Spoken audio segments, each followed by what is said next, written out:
جن کی آنکھیں میری یاد سے پردے میں تھیں اور وہ سننے کی طاقت نہیں رکھتے تھے۔ کیا کافر یہ خیال کرتے ہیں کہ وہ ہمارے بندوں کو ہمارے سوا اپنا کارساز بنا لیں گے تو ہم خفا نہیں ہوں گے؟ ہم نے ایسے کافروں کے لیے جہنم کی مہمانی تیار کر رکھی ہے۔ کہہ دو کہ ہم تمہیں بتائیں جو عملوں کے لحاظ سے بڑے نقصان میں ہیں۔ یہ وہ لوگ ہیں جن کی سعی دنیا کی زندگی میں برباد ہو گئی اور وہ یہ سمجھے ہوئے کہ اچھے کام کر رہے ہیں۔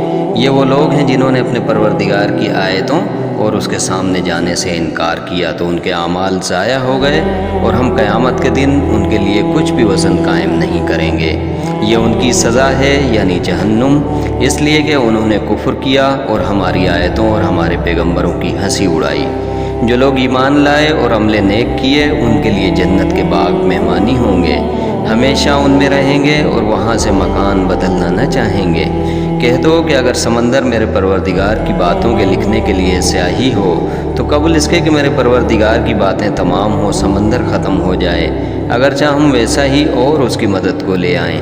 کہہ دو کہ میں تمہاری طرح کا ایک بشر ہوں، البتہ میری طرف وحی آتی ہے کہ تمہارا معبود وہی ایک معبود ہے۔ تو جو شخص اپنے پروردگار سے ملنے کی امید رکھے چاہیے کہ عمل نیک کرے اور اپنے پروردگار کی عبادت میں کسی کو شریک نہ بنائے۔